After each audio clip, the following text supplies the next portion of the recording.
Hello viewers, இன்னைக்கு நம்ம பார்க்க போறது One Piece episode 1065 part 1.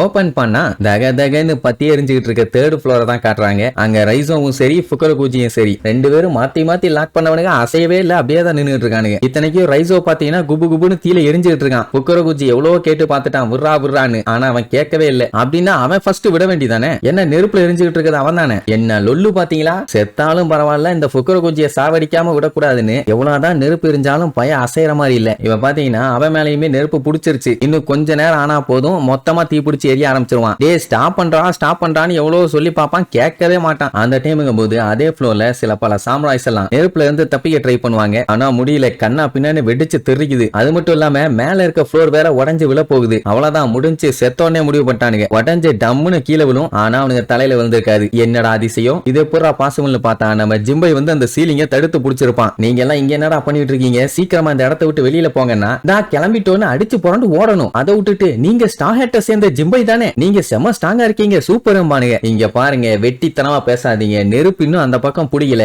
ஓடுறீங்கன்னா உடனே ஓடிடுங்க, இல்லன்னா பிச்சு புடுவேன். பிச்சுன்னா நாங்க உங்களுக்கு கடமைப்பட்டிருக்கோம், எங்க உயிரையே நீங்க காப்பாத்திருக்கீங்க, நீங்களும் சாக கூடாது அப்படின்ட்டு அவனுக்கு பாட்டுக்கு பேச ஆரம்பிச்சிருவானுங்க. ஐயோ போங்கடா, ஏன்டா உசுர வாங்குறீங்கன்னு உடனே சரி ஓகேன்ட்டு கிளம்பிடுவானுங்க. அதுக்கப்புறம் சுத்தி முத்தி பார்த்தா ஏகப்பட்ட பேர் செத்து கிடப்பாங்க. எதுக்காக நெருப்பு இப்படி புடிச்சது, ஏன்னா இந்த நெருப்பாலேயே ஏகப்பட்ட பேர் செத்து போயிருக்காங்க. என்ன பண்ணலாம்னு சொல்லிட்டு அவன் ஒரே குழப்பத்துல இருப்பான். அப்படியே கட் பண்ணி பெர்ஃபார்மன்ஸ் ஃப்ளோர்ல இருக்க நம்ம பிக் மாமா காட்டுறாங்க. ஐயோ அவ பிசாசாவே மாறிட்டா, கத்திய ஓங்கி ஒரு அடி அடிச்சாலே போதும் அந்த இடத்துல பெரிய சூறாவளியே கிரியேட் ஆகுது. அங்க இருக்கிறவங்க எல்லாம் படாத பாடுபட்டு இருக்காங்க. நம்ம சாப்பர் பார்த்துட்டு இதுக்கப்புறம் நம்ம இங்க இருந்தோம்னா நமக்கு தான் ஆபத்து, பேசாம இங்க இருந்து எஸ்கேப் ஆயிடலாமா. அந்த டைமுக்கும் போது திடீர்னு என்னமோ நாய் அப்படியே ஸ்டன் ஆன மாதிரி கத்திக்கிட்டு இருப்பான். என்னாச்சுன்னு பதறி போய் பார்த்தா பேபி சாப்பரா இருந்தால இப்ப மறுபடியும் அவன் நார்மல் சைஸுக்கே மாறிட்டான். அந்த சைடு எஃபெக்ட் வந்து சரியாயிருச்சு. ஆக்சுவலா இது வரைக்கும் நம்ம சாப்பருக்கு அந்த ரம்பிள் பாலை சாப்பிட்டா ரொம்ப நேரம் இருக்கலாம்னு தெரியும், ஆனா சைடு எஃபெக்ட் என்ன ஆகும்னு தெரியாது. இப்ப தெரிஞ்சிருச்சுல்ல, அவன் பேபி சாப்பரா மாதிரி அவனால கையை காலுன்னு எதுவும் தூக்க முடியாம எனர்ஜி பூரா கொஞ்ச நேரத்துக்கு டவுன் ஆயிரும். அதுக்கப்புறம் தான் நார்மல் ஆவான். இப்ப இவனோட கவலை எல்லாமே ஜோரோக்கு என்னாச்சுன்னு தெரியல. ஏன்னா அவனுக்கு 20ல இருந்து 30 போன் ஆல்ரெடி உடஞ்சிருந்துச்சு. அந்த மருந்தை யூஸ் பண்ணி அவன் பாடியை சரி பண்ணிட்டு மறுபடியும் பெரிய சண்டைக்கு போயிருக்கான். அந்த சண்டையில எப்படியும் அதுக்கு மேல அடிபட்டு இருக்கும். இந்த மருந்தோட சைடு எஃபெக்டோட சேர்த்து அவனோட வலி டபுள் மடங்கு ஆக போகுது. இப்ப அவன் கண்டிப்பா சண்டையில ஜெயிச்சிருந்தான்னா அவன் பாடியில ஏகப்பட்ட டேமேஜ் இருக்கும். செத்துக்கிட்டு தொலைஞ்சிராதங்கிற மாதிரி சொல்லிட்டு இருப்பான். இந்த டைம் அவனை தேடி போய் எப்படியாச்சும் காப்பாத்தணும்னா காப்பாத்திருக்கலாம். அவன் முடியாம முக்கிட்டு இருக்கான். அது மட்டும் இல்லாம அவன் பாடியில இருக்க ரத்தம் எல்லாம் பாத்தீங்கன்னா கொஞ்சம் கொஞ்சமா லீக் ஆகிக்கிட்டே இருக்குது.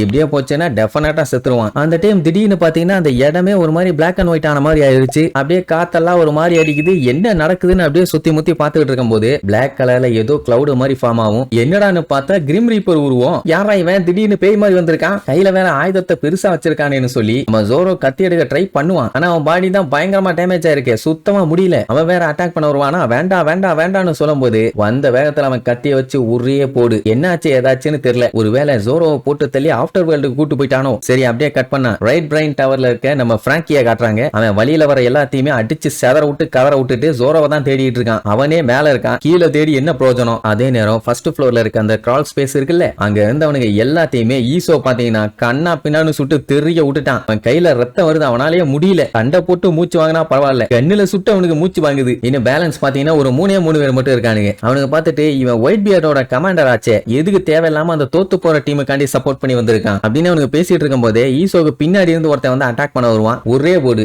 ஆள் காலி, பேலன்ஸ் இருக்கிறது 2 பேரு, அவனுக்கும் 2 போர்டு. அவ்வளவுதான், அங்க இருக்க அத்தனை பேத்தையும் காலி பண்ணிட்டான். என்ன பையன் செம டயர்டு, அதனால ரத்தக்கரையோட அப்படியே தேய்ச்சிக்கிட்டே அங்க இருந்து தப்பிச்சு போவான். அவனுக்கு ஒரே ஒரு சந்தோஷம் என்னன்னா இதுக்கப்புறம் அனிமல் கிங்டம் பைரட்ஸ் ஒக்கிகோ கிங்டம் ஃபாலோ பண்ணி வரமாட்டானுங்க. இப்போதைக்கு அந்த ஏரியால அவங்க ஃபாலோ பண்ண இருந்தவனுங்க எல்லாத்தையும் காலி பண்ணிட்டான். அவங்க நல்லபடியா எஸ்கேப் ஆகி போயிருக்கணும்னு சொல்லிட்டு போகும்போது திடீர்னு அங்க சைஃபர் போல் ஆளுங்க வந்துருவானுங்க. அவனு என்னடானா, நாங்க இப்போ முக்கியமான வேலையில இருக்கோம், நீங்க இருக்கேன்னு சொல்லி எங்க எல்லாத்துக்கும் நல்லாவே தெரியும், ஆனா நாங்க உன்னை பார்க்கல, நீ எங்களை பார்க்கல, அதுக்காண்டி ஒயிட் பியர்டோட பைரட்ஸ் எல்லாத்தையும் நாங்க மன்னிச்சிட்டோம். இல்ல நீங்க ஏகப்பட்ட கிரைம்ஸ் பண்ணிருக்கீங்க, பட் நாங்க இங்க வந்தது ஸ்டார் ஹேட்டுக்காண்டி, அதனால தேவையில்லாம இங்க சண்டை போட்டு டைமை வேஸ்ட் பண்ண வேண்டாம், வேற எங்கேயாச்சும் நம்ம மீட் பண்ணிக்குவோம், நீ ஓ வழியா பார்த்துப்போ, நாங்க எங்க வழியா பார்த்து போறோம். அவனுக்கு பாட்டுக்கு போவானுங்க. அப்படியே போக வேண்டியதானே, இவனே டயர்ல இருக்கான். அவனுக்கு 2 போட்டு போனாலே போதும் செத்து போயிருவான். சும்மா இல்லாம நில்லுங்கடா அப்படின்ட்டு அவனுக்கு கூப்பிடுவான். என்ன பண்ணி என்ன 7.5 எழுத்து வைக்க போறான்னு தெரியல. சரி இதுக்கப்புறம் என்ன ஆக போகுதுன்னு அடுத்தடுத்த எபிசோட்ல பார்க்கலாம். டாடா.